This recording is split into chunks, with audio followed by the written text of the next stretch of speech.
Shalom. Shalom. Shalom. Shalom. Shalom. Shalom. Puji Tuhan, salam sejahtera dalam kasih Tuhan kita Yesus Kristus untuk saudara-saudaraku yang terkasih dalam Tuhan, baik yang berada di wilayah Boyolali ataupun di luar Boyolali, di luar Jawa, dimanapun saudara-saudara terkasih berada. Saat ini kita patut mengucap syukur di pagi hari ini. Sampai saat ini kita masih diberi kesempatan untuk menikmati nafas hidup ini, untuk menikmati pagi hari ini. Oleh karena kasih dan kemurahan Tuhan, sungguh alangkah baiknya Tuhan kita Yesus Kristus yang senantiasa bersama-sama di dalam kehidupan kita, dimanapun kita berada dan apapun yang sedang kita hadapi. Kita yakini bahwa Allah kita sungguh baik. Dia tidak pernah meninggalkan kehidupan saya dan saudara. Dimanapun kita berada, Dia bersama-sama dengan kita. Dan di pagi hari ini, mari kita bersama-sama mengucap syukur oleh karena kasih kemurahan Tuhan yang sungguh luar biasa, yang sungguh menyertai kehidupan kita hari demi hari sampai saat ini. Kita angkat pujian yang menyatakan Bapa, Engkau sungguh baik, sebagai ucapan syukur kita di pagi hari ini.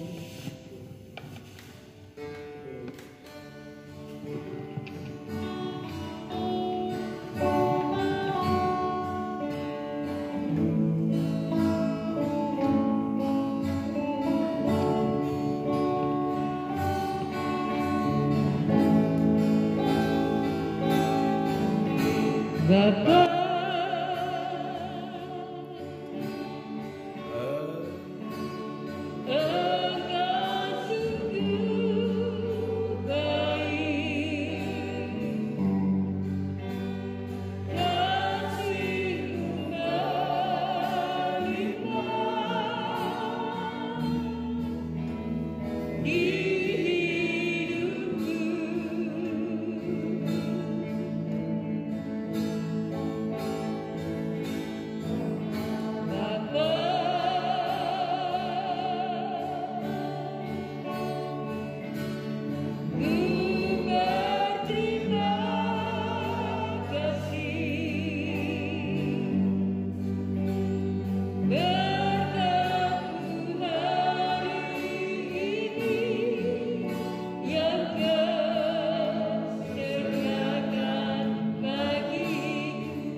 saat Dia datang memberikan kita pertolongan. Saat yang tepat Tuhanlah hadir dalam kehidupan saya dan saudara. Sungguh Dia baik bagi kita.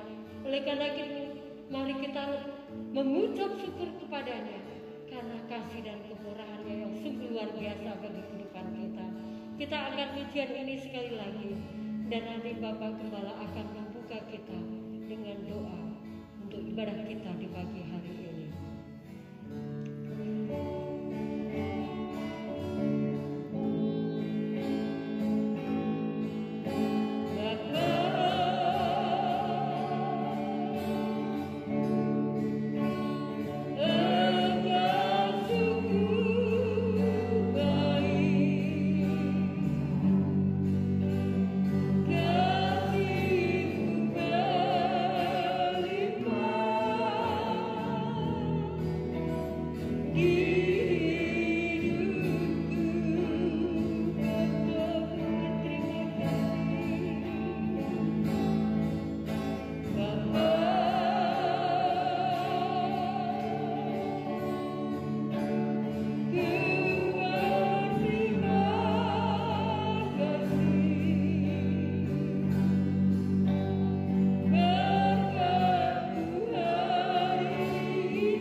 Siapkanlah hati saudara, dan biarlah kita mulai memasuki ibadah raya pada pagi hari ini. Mari kita akan meteraikan kebaktian pagi hari ini. Bahwa sesungguhnya pertolongan itu datangnya dari pihak Allah Bapa yang telah menciptakan langit, bumi, laut dan segala isinya, yang tidak pernah meninggalkan perbuatan tangannya, tetapi yang senantiasa memeliharakan segala sesuatu yang telah diciptakannya. Oleh karena itu maka pada saat pagi hari ini turunlah kepada saudara-saudari sekalian berkat anugerah, kuasa dan kasih dari berpihak Allah Bapa, cinta dan kasih sayang dari Tuhan Yesus Kristus, sukacita dan damai sejahtera pada Allah Roh Kudus, kiranya menyertai dan memberkati ibu dan bapak, saudara-saudara yang terkasih, para pemirsa dimanapun Anda berada saat ini. Biarlah berkat anugerah dan kasih Tuhan melimpah untuk saudara semuanya. Terpujilah Engkau ya Allah atas kasih karunia-Mu, sehingga sekalipun kami dalam situasi pandemi COVID-19, sehingga tidak bisa beribadah secara offline, namun kami benar bersyukur Tuhan. Tuhan telah memberikan kami kesempatan untuk bisa beribadah secara online pada pagi hari ini. Kami percaya apapun cara ibadah kami, dimanapun kami berada, kasih dan penyertaan Tuhan itu sempurna untuk kami semuanya. Karena Bapak biarlah Engkau ulurkan tangan pengasihan setiap pribadi lepas pribadi pada saat ini yang mengikuti ibadah ini, semua diberkati oleh Tuhan. Kami berdoa untuk bangsa dan negara kami, Allah Engkau memberkati.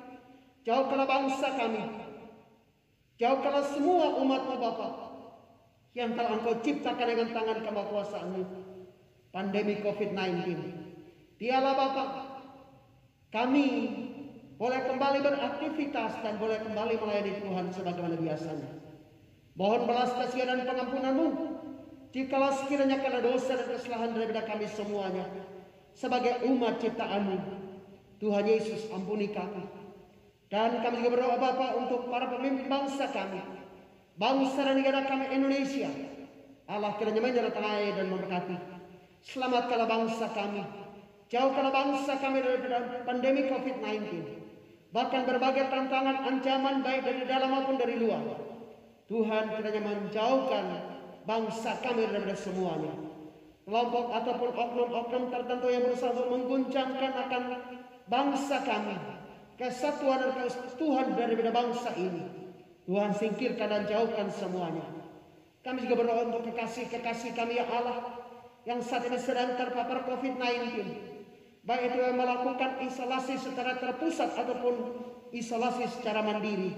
Tuhan kiranya memberkati berikan kesembuhan untuk mereka semuanya. Dan terutama untuk mereka-mereka yang telah berduka Bapa, karena Engkau telah memanggil kekasih-kekasih kami lewat pandemi COVID-19. Tuhan kiranya memberikan penghiburan untuk mereka semuanya.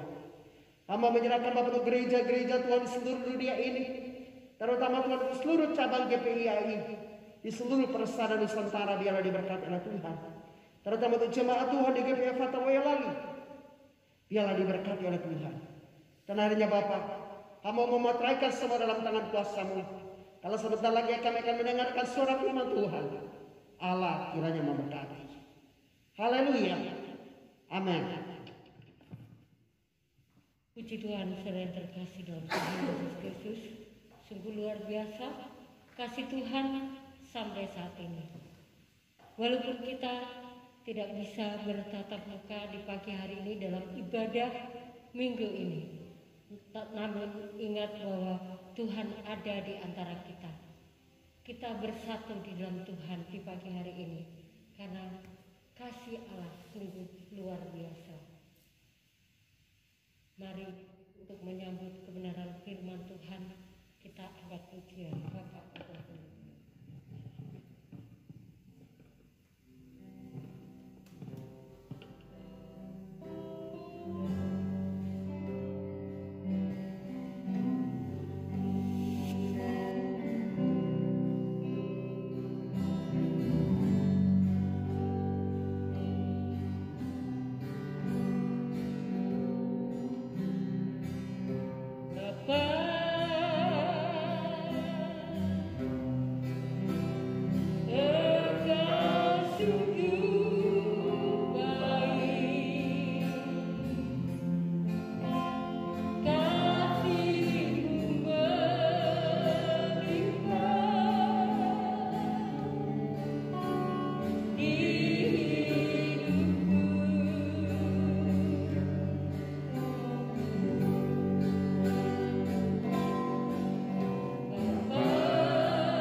menikmati kasih-Nya. Dan terlebih indah, di pagi hari ini kita masih diberi kesempatan untuk menikmati firman-Nya sebagai mana surgawi yang datang di pagi hari ini. Kita angkat pujian untuk menyambut kebenaran firman Allah. Kasih Allah-Mu sungguh telah terbukti.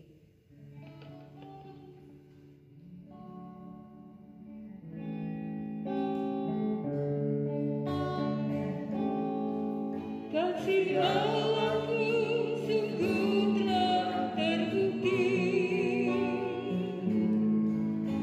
ketika serahkan anaknya. Kasih Allah berkorban bagi dan aku, tak ada kasih seperti kasih-Mu. Kasih Allah-Ku sungguh telah terbukti ketika Dia serahkan anaknya. Kasih Allah berkorban bagi karena-Ku, tak ada kasih seperti kasih-Mu.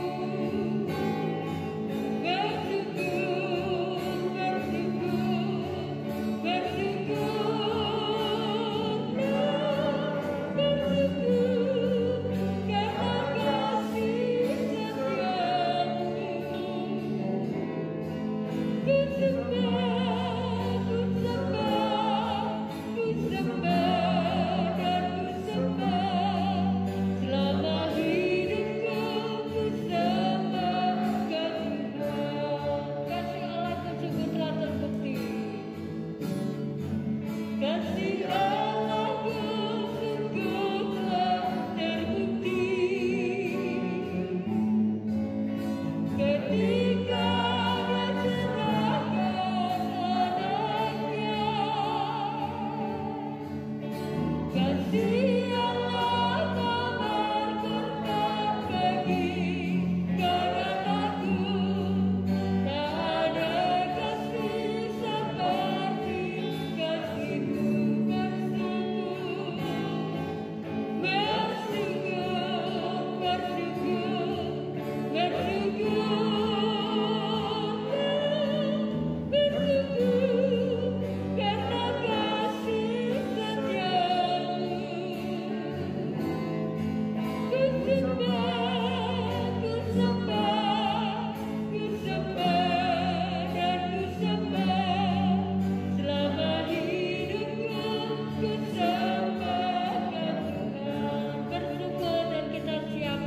Firman Tuhan untuk disampaikan.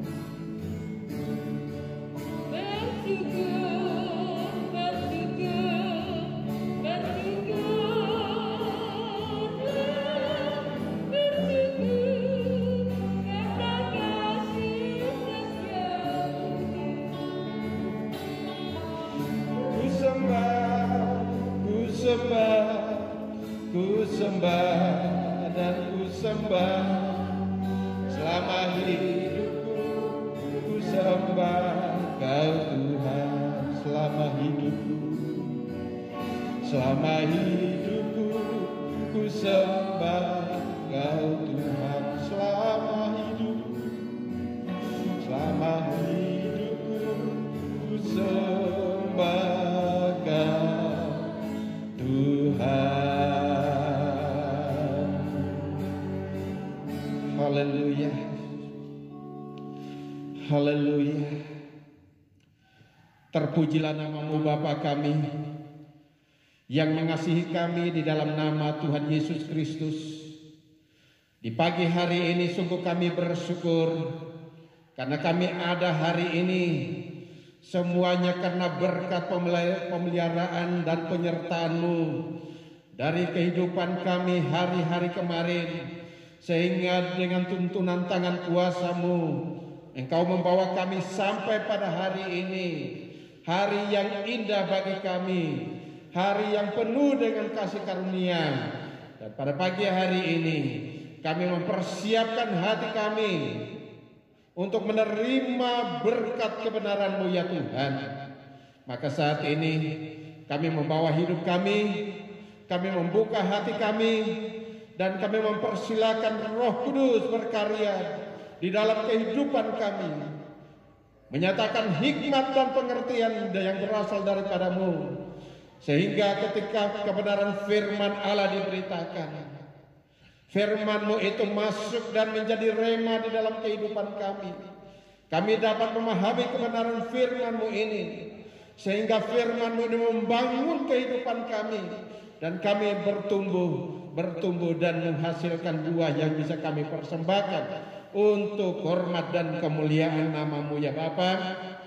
Hamba-Mu dengan segala keterbatasannya, hamba memohon pengurapan yang berasal daripada-Mu, mengurapi hamba-Mu, sehingga ketika kebenaran firman-Mu diberitakan, firman-Mu ini dapat menjadi berkat bagi setiap jemaat Tuhan, setiap yang mengikuti live digital dan pelayanan GPI AIF Fata Boyolali ini ya Tuhan. Mereka diberkati oleh Tuhan, dan kami semua diberkati oleh Tuhan. Terima kasih ya Bapa. Dan saat ini kami siap menyambut kebenaran firman-Mu. Berfirmanlah kepada kami, karena kami telah siap untuk menyambut kebenaran firman-Mu. Haleluya, haleluya, amin. Salam. Segala hormat kemuliaan hanya bagi Tuhan kita. Salam sejahtera bagi Bapak Ibu jemaat Tuhan yang mengikuti ibadah pagi hari ini secara live dan melalui live streaming ini. Kita mengikuti ibadah digital, dan kami berharap sebagai hamba Tuhan, doa dan harapan kami, setiap pelayanan kami di pagi hari ini, setiap kebenaran firman Tuhan yang kami sampaikan mendapat tempat yang baik di dalam kehidupan jemaat Tuhan. Dan begitu juga bagi para pemirsa yang mengikuti pelayanan kami melalui live streaming ini. Kami menyampaikan salam sejahtera dan kasih Kristus bagi saudara-saudara semuanya, dan salam yang berasal dari kami yang kami suarakan pada pagi hari ini mendapat bagian di dalam kehidupan Bapak, Ibu, Saudara, dan kita semua menjadi pewaris-pewaris kerajaan surga yang diberkati oleh Tuhan. Pada pagi hari ini saya mengajak kita semua, Bapak, Ibu, Saudara, jemaat Tuhan maupun para pemirsa yang mengikuti jalannya ibadah kami ini, kita bersama-sama membuka satu bagian dari firman Tuhan di dalam Efesus pasal 1. Efesus pasal 1 ayat 1 sampai ayat 23. Tapi di kesempatan ini saya akan bacakan 4 ayat untuk kita, dan kita akan mengikuti, kita akan memperhatikan, dan kita akan mendalami, menggali kebenaran firman Tuhan ini. Saya membaca mulai dari ayat yang pertama sampai ayat yang keempat.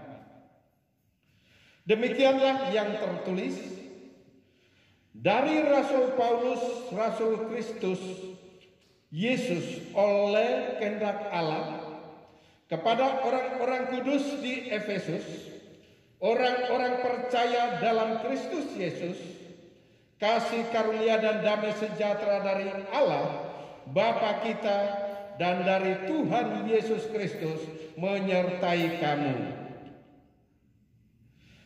Ayat 3, terpujilah Allah dan Bapa Tuhan kita Yesus Kristus, yang dalam Kristus telah mengaruniakan kepada kita segala berkat rohani di dalam surga, sebab di dalam Dia Allah telah memilih kita sebelum dunia dijadikan, supaya kita kudus dan tak bercacat di hadapan-Nya. Demikianlah ya pembacaan firman Allah, dan diberkatilah yang menerima dan yang melakukan kebenaran firman Tuhan ini di dalam kehidupan sehari-harinya. Mari kita sekali lagi berdoa. Maha besar Allah kami, saat ini hati kami telah terbuka untuk menyambut kebenaran firman-Mu ya Tuhan. Roh Kudus kiranya memimpin kami, memberikan penerangan kepada kami, agar kami dapat memahami kebenaran firman-Mu ini dengan baik, jelas, dan benar. Terima kasih ya Bapa. Di dalam nama Tuhan Yesus Kristus kami sambut firman Allah. Haleluya. Amin. Ketika kita membuka dan kita membaca dari nats Efesus pasal 1 ayat 1 sampai 23, dari ayat awal kita menemukan ada satu nama yang menjadi pengirim dari tulisan ini. Dan lebih tepatnya kalau tulisan ini kalau kita memperhatikan ya sesuai dengan judul awal dari kitab ini, tulisan Rasul Paulus kepada jemaat di Efesus. Penulisnya adalah Rasul Paulus, seorang murid Tuhan Yesus, tidak secara langsung dipilih oleh Tuhan Yesus, tetapi pada peristiwa tersendiri Allah dan melalui Yesus Kristus memilih Rasul Paulus untuk dipersiapkan ketika dia melakukan perjalanan dari Yerusalem ke Damsyik untuk menangkap dan menganiaya jemaat Kristus. Nah, pada saat itu ia mengalami satu peristiwa penting di dalam kehidupannya, dan Tuhan memanggil dia. Yesus Kristus memilih dia, kemudian dipersiapkan, diperlengkapi, dan dia menjadi seorang rasul yang hebat, rasul yang luar biasa, sehingga sebagian besar dari perjanjian baru ditulis oleh Rasul Paulus. Nah, saudara-saudara dan para pemirsa yang mengikuti pelayanan kami ini, kalau kita memperhatikan dari judul Efesus, Efesus ini adalah satu kota.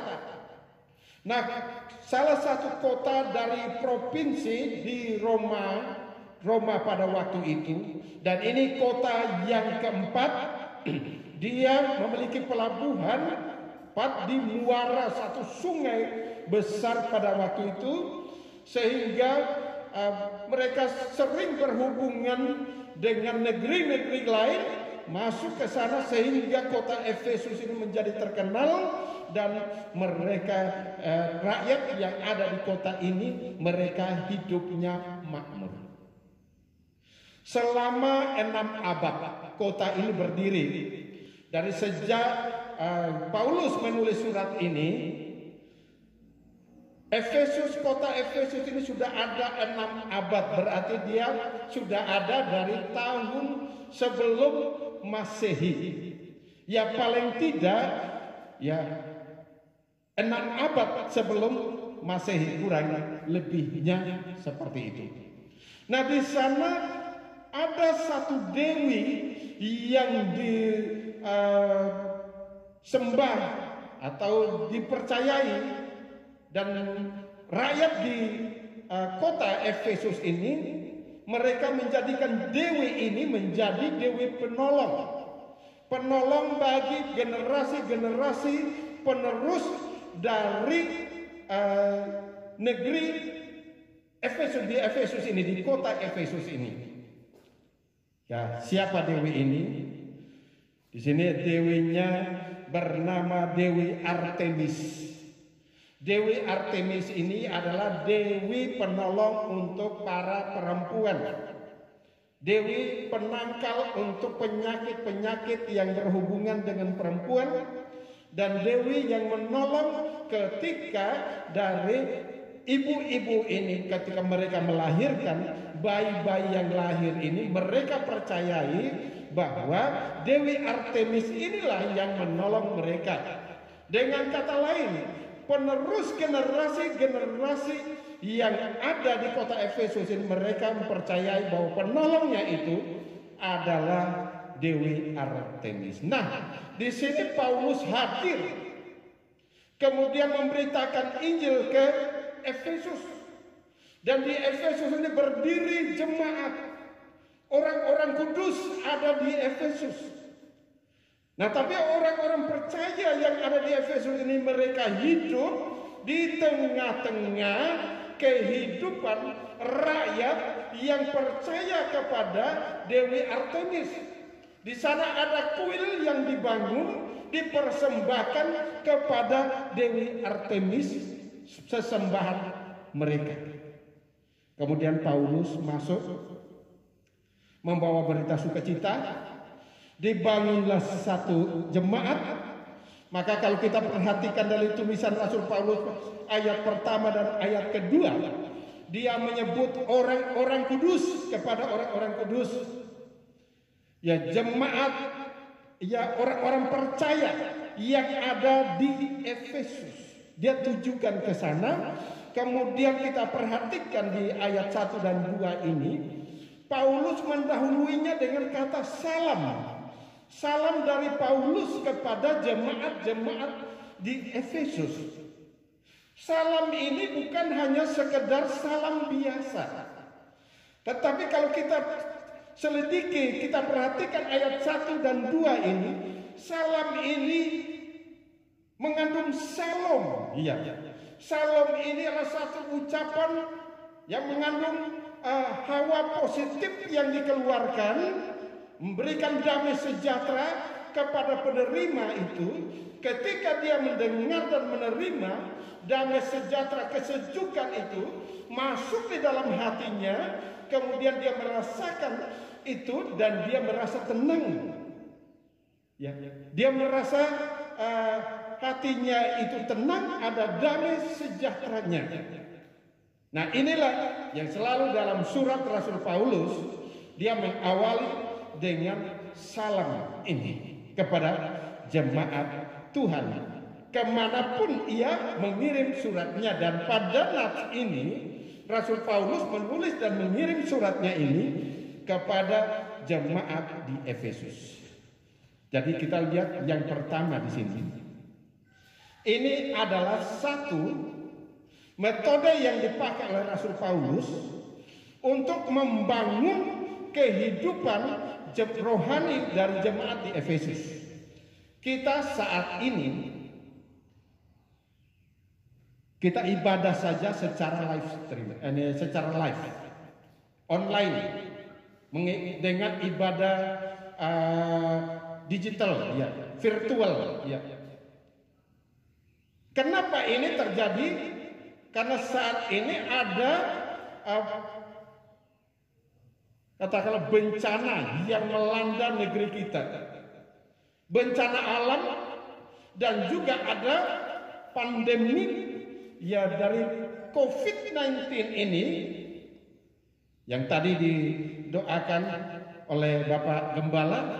Ini melanda negeri kita, dan bukan hanya negeri kita, tapi seluruh dunia digemparkan dengan hal ini. Nah, makanya kita yang butuhkan sekarang itu apa? Kita sebagai anak-anak Tuhan, Katakanlah sama seperti yang disalami oleh Rasul Paulus jemaat di Efesus. Saat ini salam itu kepada kita jemaat yang ada di GPIAI Efata Boyolali, kepada orang-orang percaya, orang-orang kudus yang mengikuti jalannya pelayanan melalui live streaming ini. Salam ini disampaikan. Sekarang kembali kepada masing-masing pribadi yang menerima.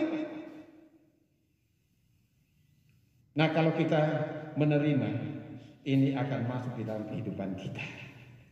Nah, di sini ketika ada sesuatu yang baik dari hawa positif ini masuk dan menyerap di dalam kehidupan kita, maka di sini akan membangun imun kita.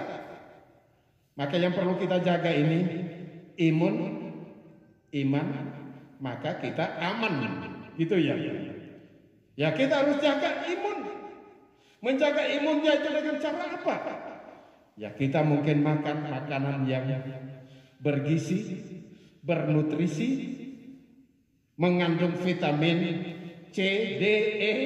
Ya, mungkin seperti itu untuk membangun sistem imun kita sehingga kita bisa kuat. Tapi apakah itu cukup?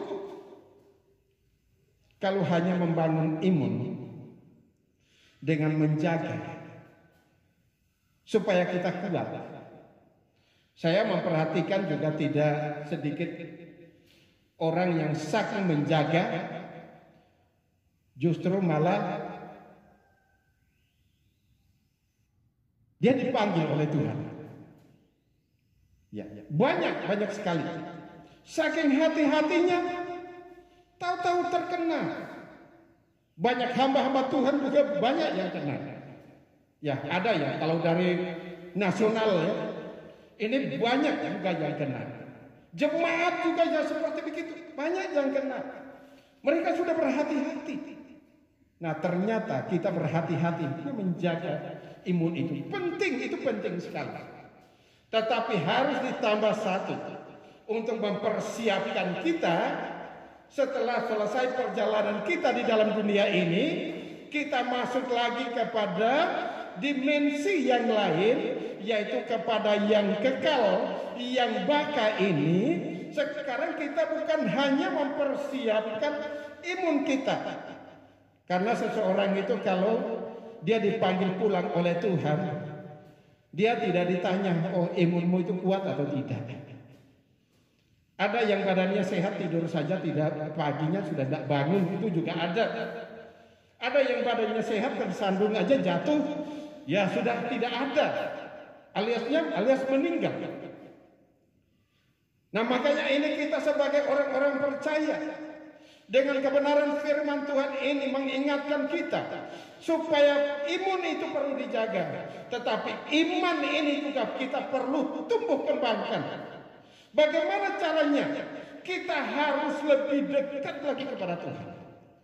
Ketika ini diizinkan Tuhan terjadi, melanda dunia, melanda negeri kita, melanda daerah kita, maka ini juga adalah satu warning kepada kita untuk lebih dekat, lebih merendahkan diri, lebih masuk lagi di dalam hadirat Tuhan, lebih dekat kepada Tuhan, mempersiapkan kehidupannya supaya ketika saatnya Tuhan, saya itu sudah siap, siapa takut? Toh kapanpun juga pasti meninggalkan dunia ini. Yang penting ya di sini sudah siap. Itu yang utama dan yang penting. Maka perlu juga dijaga imannya. Jangan jadikan pandemi COVID-19 ini menjadi alasan untuk kita jauh dari Tuhan. Cara dekatnya itu seperti apa?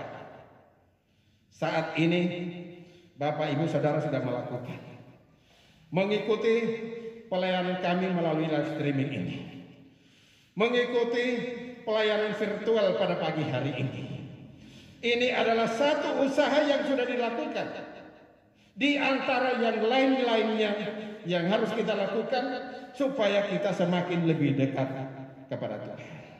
Maka di bagian pertama ini, apa yang disampaikan oleh Rasul Paulus ini, saat ini tangkap yang di bagian ayat pertama kedua itu, tangkap kebenaran firman Tuhan ini. Salom itu dimasukkan, dan salom ini akan masuk, memberikan damai sejahtera kepada kita. Iman kita semakin kuat, imun kita kuat. Tapi kalau imun yang kuat belum tentu imannya kuat. Tetapi kalau sudah imannya kuat, dia menjadi seorang pelaku kebenaran firman Tuhan. Dia taat kepada pemerintah, dia taat kepada aturan pemerintah, maka pasti hidupnya itu juga terlindungi. Imunnya oke, imannya juga oke. Nah, kita melihat di bagian berikutnya, di dalam ayat yang ketiga sampai ayat ke-14. Jadi di sini saya perhatikan, pelajari dan saya diberkati dari kebenaran firman Tuhan.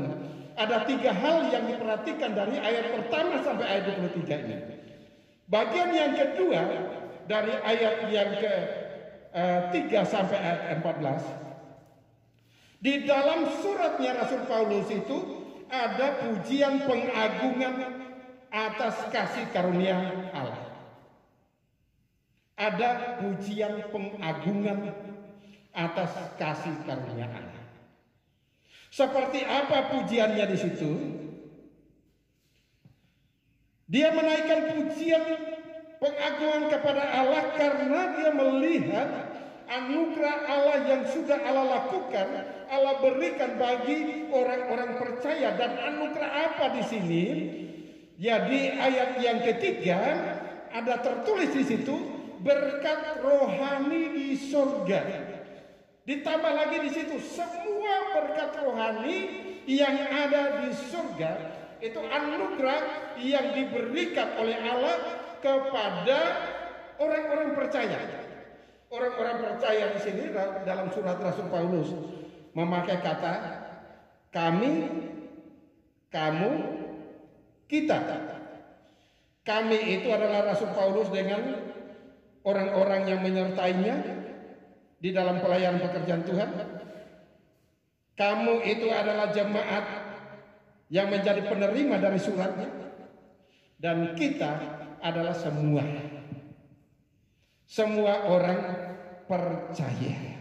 Mereka menerima berkat rohani. Ini yang semakin membesarkan pujian dari Rasul Paulus kepada Allah. Dia menaikkan pengagungan kepada Allah karena melihat semuanya ini.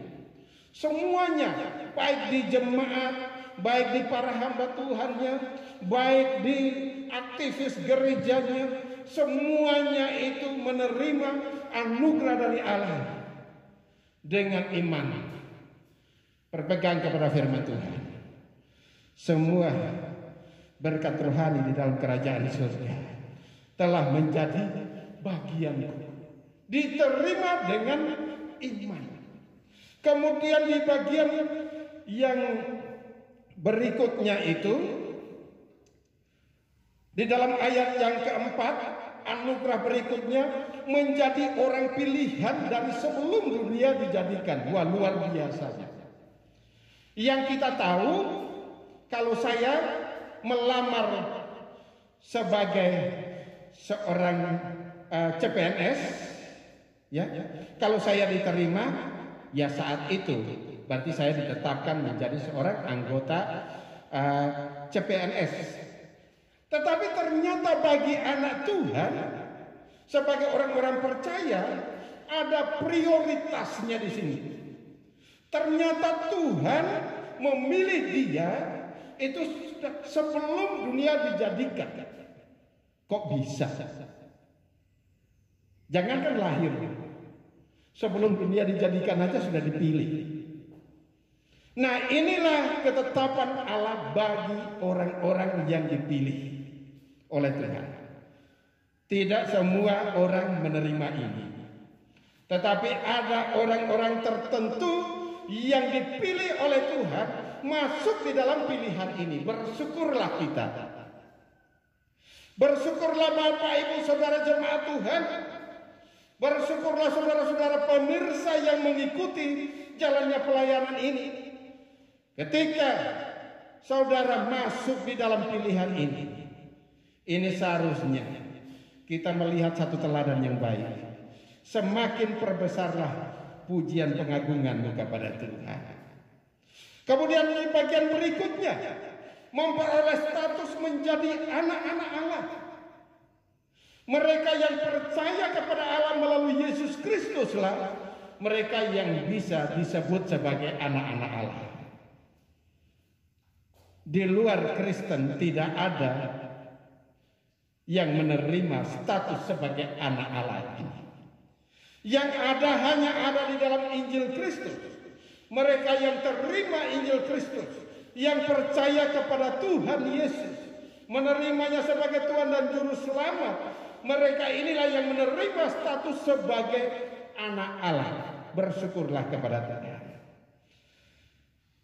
Kemudian kita melihat ke bagian ayat yang ke-7 dan ayat yang ke-8. Di dalam ayat yang ke-7 dan 8 itu apa yang diperoleh di situ? Memperoleh penebusan dosa. Penebusan dosa mau dibayar dengan apapun tidak mungkin bisa ditebus.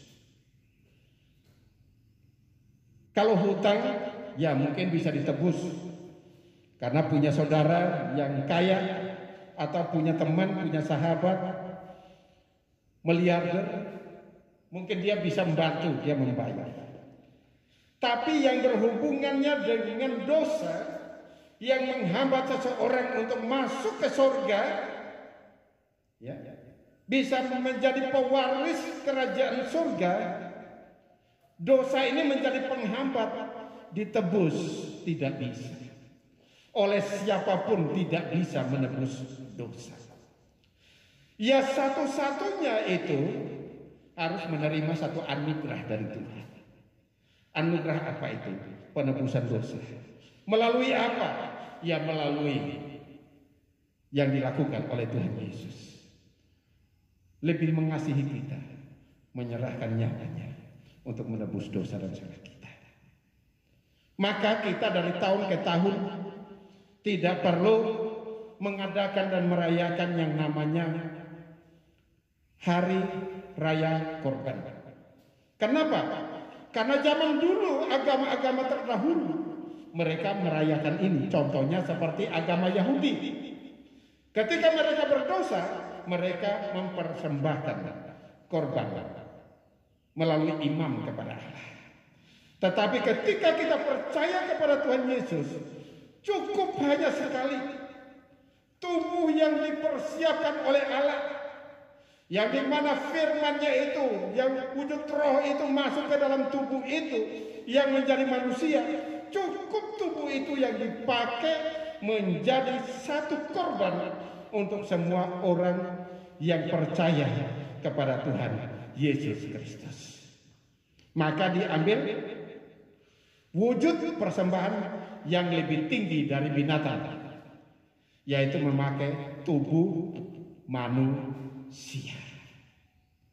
Nah kemudian yang berikutnya di ayat ke-9 dan ayat ke-10, anugerah yang diterima oleh orang-orang percaya jemaat Kristus, yang untuk kita semua, Bapak Ibu, jemaat dan para pemirsa yang mengikuti ibadah ini, yaitu mengetahui rahasia ilahi.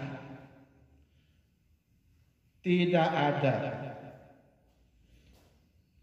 orang yang di luar sana mereka bisa mengerti rahasia ilahi. Yang bisa mengerti rahasia ilahi ini hanya orang-orang yang memang masuk di dalam pilihan Allah ini, yang ditentukan oleh Allah dari sejak dunia sebelum diciptakan, dijadikan. Mereka inilah yang diberi anugerah untuk mengetahui rahasia-rahasia ilahi, seperti di ayat ke-9 dan ayat yang ke-10. Rahasia apa di situ?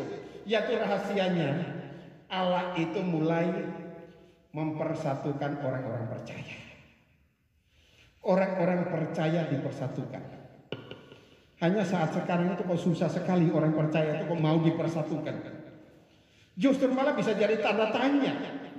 mereka ini adalah masuk dalam golongan gereja atau tidak. Mereka ini masuk di dalam golongan jemaat atau tidak. Kok susahnya? Padahal melalui ayat yang ke-7 dan 8 ini, melalui cara Allah, karya Allah ini, berusaha untuk mempersatukan, di dalam ayat 9 dan ke-10 ya, mempersatukan orang-orang percaya itu di dalam satu wadah, yaitu di dalam Kristus. Banyak yang mengaku saya ini jemaat Kristus, tetapi kalau diajak untuk bersatu, susahnya itu luar biasa. Ya, saya tidak bisa berkata menghakimi, tetapi inilah satu realita. Ya, tidak semuanya, tapi ada juga yang seperti itu. Mungkin lebih tepatnya kita katakan, wah, oknum mereka yang Kristen itu kadang-kadang susah untuk dipersatukan. Nah, kalau susah untuk dipersatukan ini, sebenarnya ada roh apa di balik itu? Apakah ini roh Allah? Karena hanya dua, bukan dari Allah versusnya, yaitu iblis. Nah, yang tahu ini, yang bisa tahu, ya masing-masing. Saya ini di mana gitu ya. Nah, tapi kalau dari rahasia yang dibukakan sehingga anugerah di sini diberikan kepada orang-orang percaya, mereka mengetahui rahasia ilahi di sini, bahwa rahasianya itu orang-orang percaya mulai dari saat Paulus menulis kepada jemaat di Efesus dan sampai kepada generasi-generasi seterusnya, Tuhan Allah lagi melakukan penyatuan di dalam orang-orang percaya, di mana sudah disatukan Kristus ini yang menjadi kepalanya. Nah, menjadi kepala. Dan bukan kepala ini kenapa? Yang menjadi kepala ini adalah kepala yang sudah menguasai semua yang ada di surga dan di bumi. Kalau kita perhatikan ayat 9 dan 10, kita berpegang kepada pribadi. Ini bukan pribadi biasa-biasa, tapi ini pribadi Yesus Kristus. Ya, Isa Al-Masih. Dia adalah pribadi yang berkuasa di surga dan di bumi, yang saat ini melalui pribadi ini Allah sedang berkarya mempersatukan orang-orang percaya. Apakah Bapak Ibu Saudara adalah bagian dari yang dipersatukan Allah ini, atau jangan-jangan sebaliknya? Ya, itu menjadi perenungan kita masing-masing. Dan kalau ada yang menyadari, pasti ada kesempatan untuk bertobat. Yang kemudian yang berikutnya, bagian berikutnya, memahami rahasia Allah mempersatukan ini, di mana Kristus sebagai kepala dari semua yang ada di surga dan yang di bumi. Di sini kita akan melihat dan menyadari bahwa Kristus ini sangat penting. Sangat penting di dalam kehidupan kita sebagai orang-orang percaya. Nah, kepada jemaat di Efesus ini Paulus menyampaikan pentingnya hidup di dalam Kristus bagi orang-orang percaya di sini. Sebenarnya yang pentingnya itu apa? Pentingnya itu di mana? Dan apa pentingnya itu? Nah, kita perhatikan di dalam ayat yang ke-11 dan ayat 12. Ayat 11 dan 12 itu mendapat bagian yang dijanjikan Allah. Bagian yang dijanjikan Allah ini adalah porsi masing-masing orang percaya. Orang percaya itu bisa jemaat, bisa hamba Tuhannya, bisa aktivisnya, bisa majelisnya, bisa staf pengerjanya. itulah orang-orang percaya. Mereka mendapat porsinya masing-masing, dan inilah yang dijanjikan Allah. Tujuannya apa di sini? Tujuannya di dalam ayat yang ke-11 dan 12, agar Allah dipermuliakan melalui kehidupan orang percaya. Nah, Paulus menggunakan kata kami di situ, itu ditujukan kepada pribadi Paulus dan orang-orang percaya, anak murid-murid Kristus, hamba-hamba Tuhan, para penginjil yang bersama-sama dengan Rasul Paulus memberitakan firman, memberitakan Injil pada waktu itu, agar mereka menjadi terdepan, memberikan teladan bagi jemaat yang dipercayakan Tuhan untuk mereka layani, mereka arahkan, mereka bimbing. Nah, kemudian di bagian yang berikutnya dari ucapan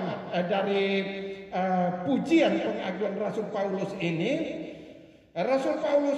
dia mengucap syukur kepada Allah karena jemaat itu atau orang-orang kudus itu, orang-orang percaya, mereka menerima Injil keselamatan di dalam ayat yang ke-13. Injil keselamatan, berita sukacita. Tujuannya apa? Agar jemaat itu memiliki hati yang gembira. Ingat, hati yang gembira itu adalah obat yang manjur untuk imunnya jiwa kita. Imunnya jiwa kita dan roh kita, berarti katakanlah imannya kita. Kita semakin kuat dalam imannya, ya, sehingga imun jiwa dan roh, atau dikatakan dengan iman ini, bagi orang-orang percaya itu semakin kuat. Paulus kembali mengganti kami menjadi kamu. Kamu ini ditujukan kepada jemaat Tuhan.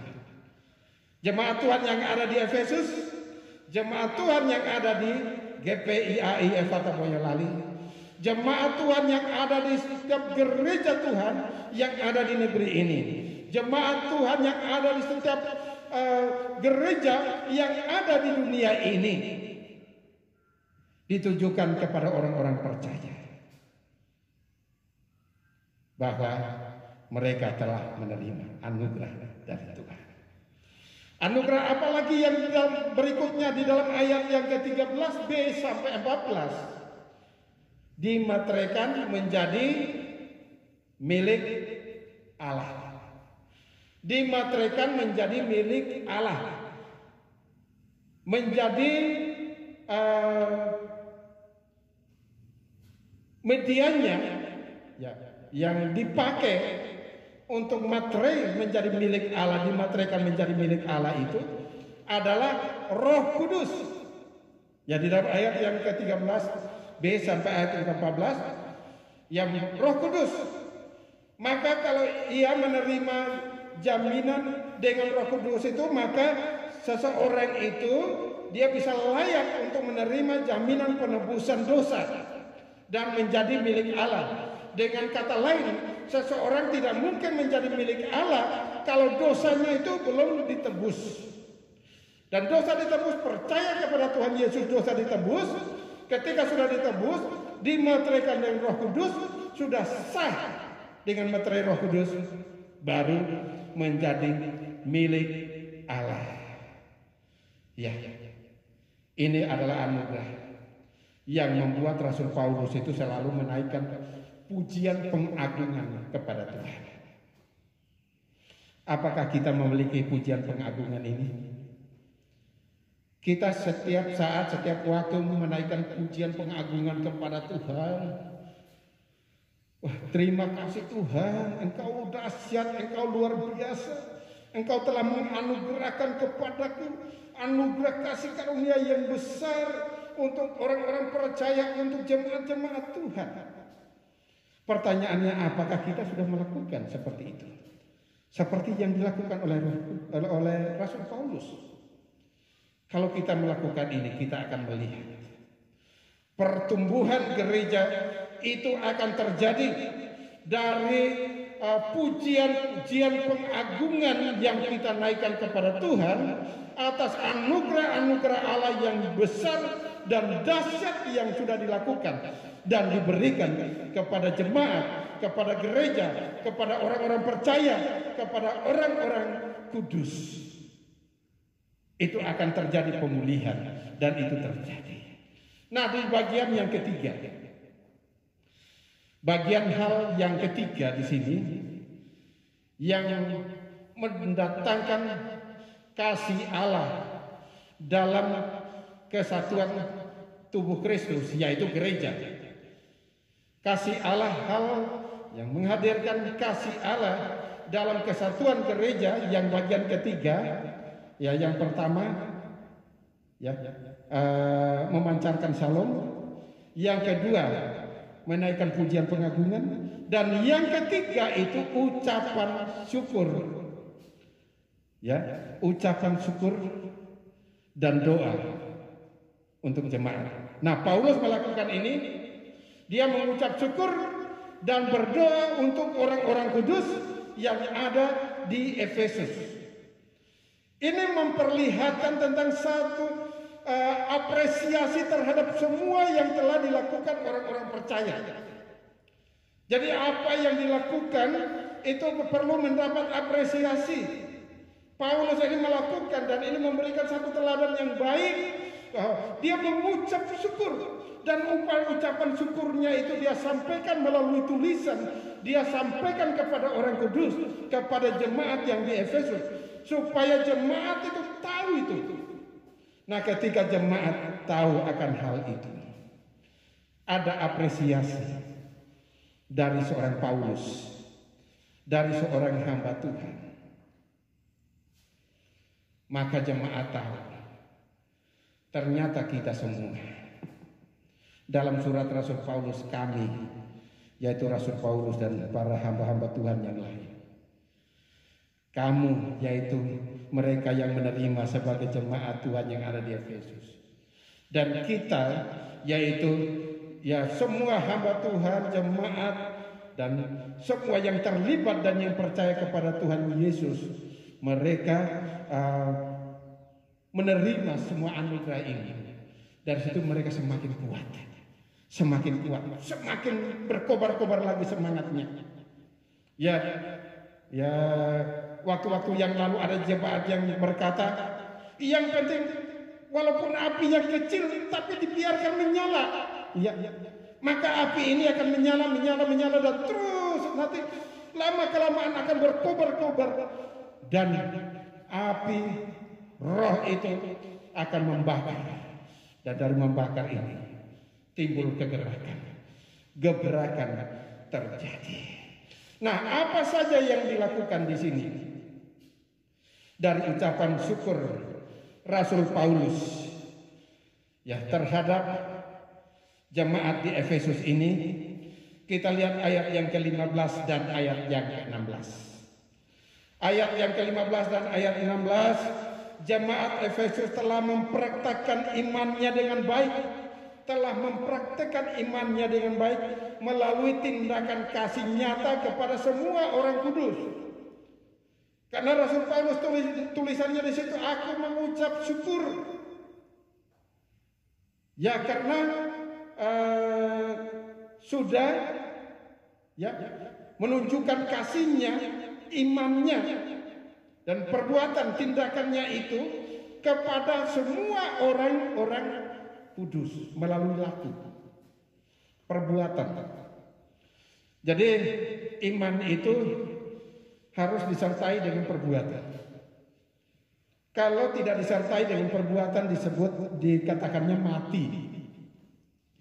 Iman harus disertai dengan perbuatan, dan oleh Rasul Paulus semakin membesarkan ucapan syukurnya dia. Dan dia melihat ini satu perbuatan baik yang mana jemaat itu menunjukkan iman yang mereka percaya pegang, iman yang mereka dapatkan dari pendengaran akan firman Tuhan yang selalu membangun hidup mereka dan mereka menjadi kuat. Nah, iman ini mereka tunjukkan melalui tindakan. membantu orang-orang kudus yang lain. Artinya di sini nomor satu itu sesama orang percaya dulu. Kadang-kadang dibalik. Nah, kalau dibalik kelihatannya di dalam keropos. Ya, benar tidak Bapak Ibu? Ya. Kalau dibalik bisa kelihatan di dalam keropos. Kenapa? Karena di dalamnya sendiri masih sangat minim, sangat kurang. Maka di sini harus ya dari dalam dulu, dari dalam dan berkati kita mengembang keluar, menerapkan, mengaplikasikan hukum kasih. Kasihilah sesamamu manusia seperti diri sendiri. Nah, jadi kita mengasihi, kita melayani orang lain seperti diri kita diberkati oleh Tuhan. Tapi kita sendiri ya seperti masih keropos. Ya bagaimana? Ya kita bisa memperhatikan melayani orang lain pun juga dengan setengah-setengah hati. Kenapa? Karena kita sendiri juga belum siap. Nah, karena firman itu jelas seperti diri sendiri. Nah, maka ini perlu ada tindakan kasih nyata yang menjadi ucapan syukur dari Rasul Paulus kepada jemaat di Efesus di dalam ayat yang ke-15 dan ayat yang ke-16. Nah, di sini Paulus berdoa agar jemaat memiliki kepekaan akan Allah dan karyanya. Di dalam ayat yang ke-16 itu kita perhatikan Paulus ketika dia mengucap syukur, dia menyampaikan kepada jemaat, aku tuh lagi berdoa untuk kamu, untuk kalian, supaya kalian tuh memiliki kepekaan, peka akan Allah dan karya-karya Allah yang sudah Allah lakukan di dalam kehidupan jemaat. Nah, seseorang yang bisa peka dengan anugerah Allah ini, dengan Allah dan karyanya ini, dia bisa merasakan anugerah Allah itu. Kalau dia tidak punya kepekaan, maka dia tidak bisa merasakan. Nah, bagaimana supaya dia memiliki kepekaan dan diasah supaya dia memiliki kepekaan itu? Ayat 17 berkata, diberi roh hikmat dan wahyu di dalam ayat yang ke-17. Roh hikmat. Dari roh hikmat ini dia mengumpulkan informasi yang dia tahu. Dia bisa menghubung-hubungkannya. Kemudian dia bisa terapkan di dalam kehidupannya. Dan kehidupannya itu menjadi baik, menjadi diberkati. Itu adalah roh hikmat yang berasal dari Allah. Wahyu itu adalah dari setiap apa yang dia dapatkan. Dan ini berhubungan dengan pengalaman-pengalaman pribadi seseorang dengan Allah. Paulus merindukan ini terjadi di dalam jemaat Tuhan. Karena apabila jemaat memiliki roh hikmat dan wahyu ini, maka jemaat atau gereja yang ada di Efesus itu akan menjadi kuat dan bisa berkembang. Mereka bisa menghadapi Dewi Artemis yang disembah-sembah oleh rakyat kota Efesus pada waktu itu. Kalau mereka kuat memiliki hikmat dan wahyu, mereka tidak mungkin goyah. Kemudian yang kedua, apa yang perlu diperoleh di sini? Mata hati yang terang. Ayat yang ke-18. Ketika jemaat itu memiliki mata hati yang terang, maka ia dapat mengerti kekayaan rohani. Ya, mengerti kekayaan rohani, kuasa ilahi yang hebat dan yang dilakukan oleh Allah. Karena di dalam ayat 18b, kekayaan rohania itu harus mengerti itu. Ya, kalau diberi hikmat, diberi pengertian, diberi mata hati yang terang, maka dia akan melihat ada kekayaan rohani yang terjadi di dalam kehidupannya. Kemudian mereka akan melihat kuasa ilahi yang hebat yang terjadi di dalam ayat yang ke-19, 20 dan 21. Ada kuasa ilahi yang hebat. Ya, suatu power ya. Ya power ya ilahi yang dilakukan Allah. Nah, seperti apa kuasa ilahi yang ada nampak di situ di dalam ayat yang berikut? Ini bukan kuasa yang main-main. Ini bukan kuasa yang biasa-biasa. Kalau saya menggunakan bahasa lain yang mudah dimengerti, yang mungkin bisa saya katakan, kalau kamu mau tahu kuasa seperti apa, ya ini saya sampaikan. Kuasa yang membangkitkan Tuhan Yesus dari kematian. Ayo, siapa yang bisa? Yang bisa hanya Tuhan Allah. Nah, kuasa itu, kalau jemaat itu menerima hikmat Allah, wahyu, dan mata hatinya terang, dia akan tahu itu. Kuasa yang hebat dan dahsyat itu, yang bisa membangkitkan Yesus dari kematian. Kemudian kuasa yang bagaimana? Yang menaikkan Kristus ketika bangkit dari kematian, didudukan di sebelah kanan Allah Bapa. Itu kuasa itulah yang nampak dan yang ada dan yang perlu diketahui. Ya, kuasa itulah yang ada. Kemudian seperti apa lagi kuasa itu? Yang meninggikan Yesus di atas segala yang ada. Maka Yesus sebagai kepala dari segala yang ada di sorga dan yang ada di bumi. Bapak, Ibu, dan saudara yang dikasihi oleh Tuhan Yesus Kristus, kalau kita melihat ke bagian lain, Paulus ini adalah seorang yang luar biasa yang dipakai oleh Tuhan, sehingga dia bisa mampu menuntut jemaat Efesus ini agar mereka itu memiliki pengetahuan yang benar tentang Kristus, dan mereka memahami hubungannya dengan semua orang percaya. Jemaat Kristus harus menempatkan, maka di sini Bapak Ibu, jemaat Kristus itu harus menempatkan Kristus sebagai yang pertama dan yang utama di dalam kehidupannya. Seperti apa? Yaitu menempatkan Kristus itu menjadi penguasa atas segala sesuatu. Ya, berarti penguasa. Menempatkan sebagai penguasa atas segala sesuatu. Kemudian yang kedua, menempatkan Kristus itu sebagai menerima, ya, mengakui, menempatkan Kristus itu sebagai kepala jemaat.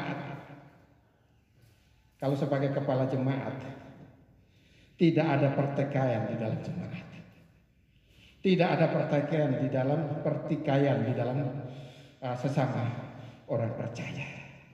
Tapi mereka bersatu. Ada kasih Allah berkarya di dalam ini. Mereka bersatu dan menjadi kuat. Kalau menjadi kuat, pasti imun rohaninya kuat, imannya kuat, semuanya baik, akan baik-baik saja. Maka dalam hal ini Bapak Ibu Saudara, para pemirsa yang dikasihi oleh Tuhan Yesus Kristus, di bagian akhir ini dari kebenaran firman yang baru saja kita gali bersama-sama, kita belajar bersama-sama di sini, yaitu kasih Allah dalam kesatuan tubuh Kristus ini. Dalam komunitas sebagai tubuh Kristus, tidak memandang sebagai gereja apa, kita harus memperkatakan Salom ini. Karena dengan kata salom atau memperkatakan salom ini adalah perkataan profetik ya, yang membangun. Ketika mereka mendengar dan menerima ini, maka tercipta pancaran hawa positif yang mereka terima dan menciptakan suasana yang penuh dengan damai sejahtera. Amin, Bapak Ibu. Ya. Kemudian di bagian berikutnya, di setiap waktu dan di kesempatan, tidak ada alasan untuk tidak menaikkan pujian pengagungan kepada Allah. Pujian pengagungan atas semua kasih karunia Allah yang telah diberikan kepada kita. Dan yang terakhir, dalam setiap keadaan dan situasi dan dalam segala kondisi, kita selalu mengucap syukur dan menaikkan doa bagi orang-orang percaya. Bagi orang-orang percaya, supaya mereka diberi hikmat, diberi wahyu, diberi mata hati yang terang, supaya mereka dapat mengenal Allah dengan benar dan mengerti pengharapan yang terkandung di dalam panggilan Allah. Tuhan memberkati kita semuanya. Mari sebelum saya menyerahkan kepada Bapak Gembala dan kita mengakhiri kebaktian kita sama-sama menaikkan pujian Kurasakan Kasih-Mu Tuhan.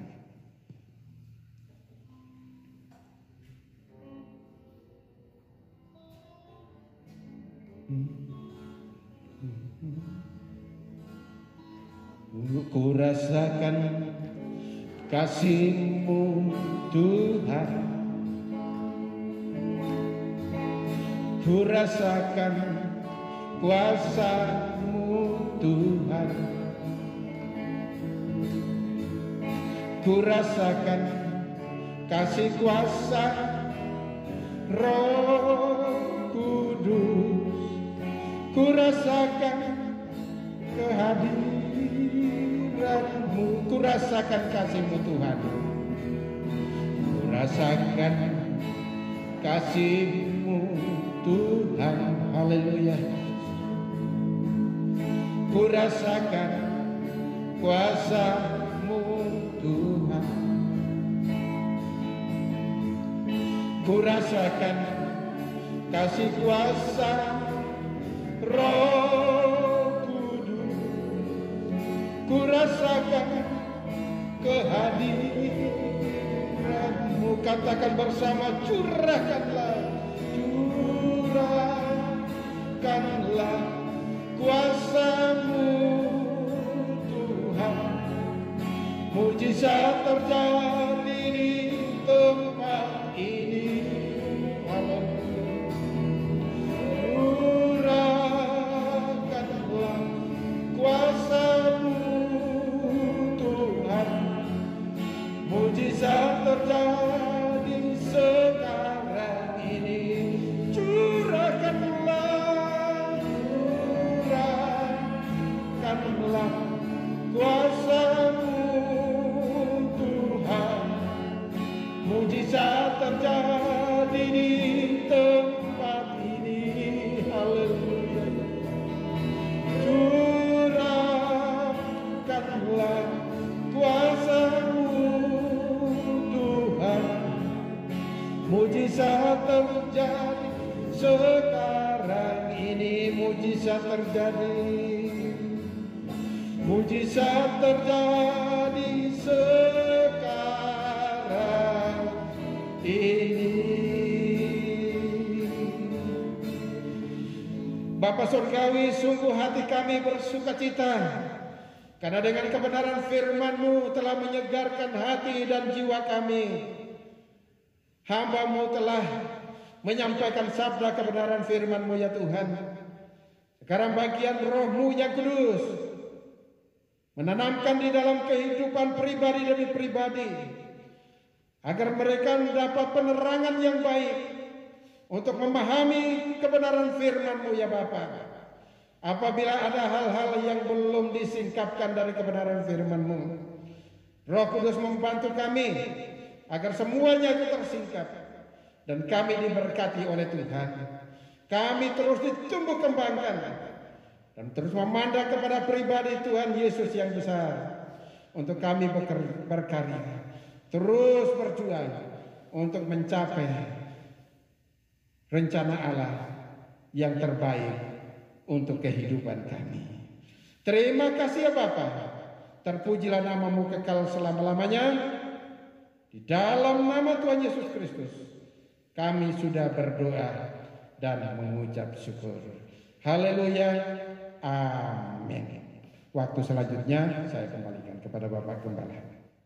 Demikianlah suara kebenaran firman Allah untuk kita sekalian pada saat pagi hari ini. Berbahagialah saudara yang diberikan kesempatan oleh Tuhan untuk mendengarkan suara firman Tuhan. Dan lebih berbahagia adalah saudara yang percaya, setia dan melakukan kebenaran firman Allah dalam kehidupan saudara. Terima kasih untuk hambanya Bapak Pendeta Robert Ledo yang telah menyampaikan suara kebenaran firman Allah. Tuhan Yesus memberkati. Demikianlah seluruh rangkaian acara kebaktian ibadah pada saat pagi hari ini. Dan untuk mengakhirinya, mari kita akan siapkan hati kita untuk menerima berkat Tuhan.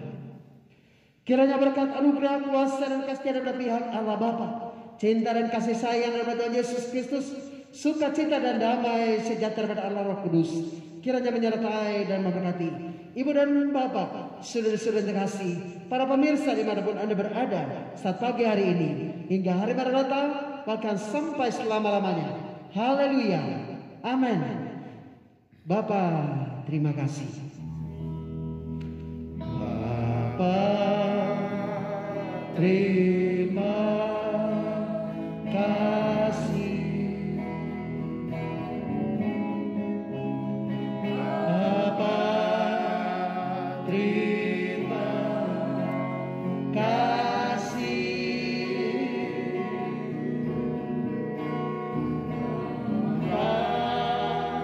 Di dalam surga ku berterima kasih.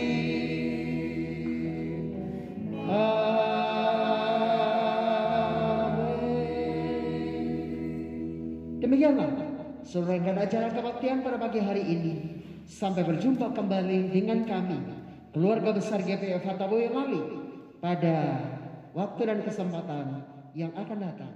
Shalom.